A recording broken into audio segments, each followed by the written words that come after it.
इयत्ता 6वीचं सराव संच 36 बघूया इकडे.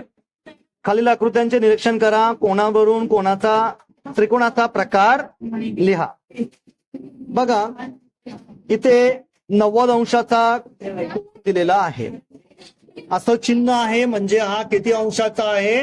90 अंशाचा कोन आहे. म्हणजे या त्रिकोणाला आपण म्हणू काटकोन त्रिकोण. काय म्हणू आपण त्याला? काटकोन त्रिकोण. बरोबर. 90 अंश असला की काटकोन त्रिकोण म्हणायचं. 90 पेक्षा मोठा असला की आपण त्याला विशाल कोन म्हणायचं. काय म्हणायचं? 90 पेक्षा मोठा असला की विशाल कोन. आणि 90 पेक्षा छोटे जर असतील तर त्यांना आपण म्हणायचं लघु कोन. ज्या प्रकारे इथे क्वेश्चन नंबर 3 मध्ये तुम्हाला दिसत आहे.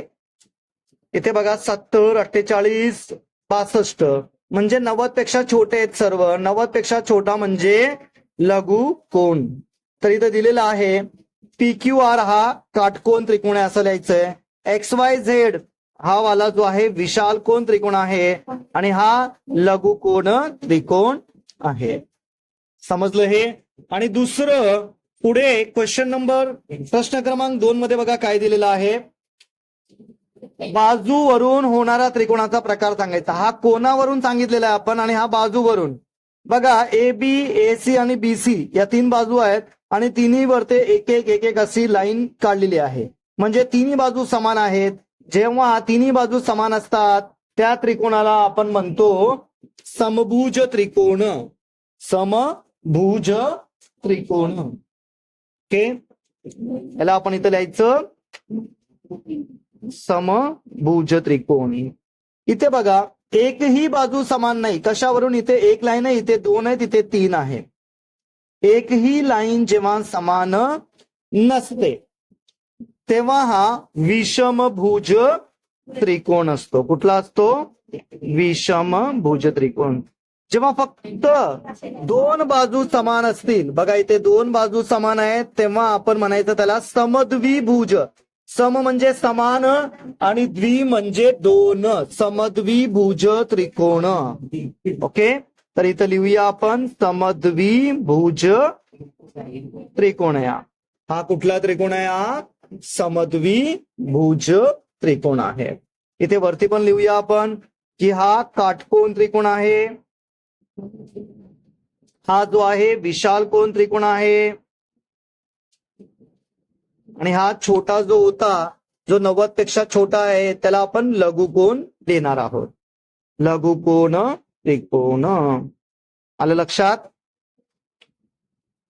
अशा प्रकारे हे लिहायचं आहे. आता पुढे बघा आकृती दाखवल्याप्रमाणे अविनाश आपल्या घराजवळ उभा आहे.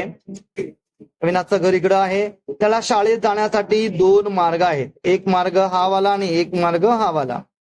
त्यातील कोणत्या मार्गाने गेल्यास कमी अंतर पडेल आणि कारण सांगा. बघा एक मार्ग इथून AB पासून BC पर्यंतचा आहे आणि एक मार्ग डायरेक्ट आहे AC चा. कुठला मार्ग याला कमी अंतराचा असणार आहे? AC वाला मार्ग जो आहे कमी अंतराचा असणार आहे. त्रिकोणाचा प्रकार लिहा असं म्हटलेलं आहे. 3 सेंटीमीटर, 4 सेंटीमीटर आणि 5 सेंटीमीटर. एकही समान दिसतंय का यामध्ये? नाहीये. म्हणजे विषमभुज त्रिकोण. विषमभुज. विषमभुज त्रिकोण आहे. 4.3, 4.3, 4.3 म्हणजे सर्व बाजू समान आहेत म्हणजे समभुज त्रिकोण. 3.4, 3.4 आणि 5 2 बाजू समान, एक बाजू समान नाहीये म्हणजे समद्विभुज. समद्विभुज त्रिकोण. इथे एकही बाजू समान नाही त्याला आपण काय म्हणणार? विषमभुज.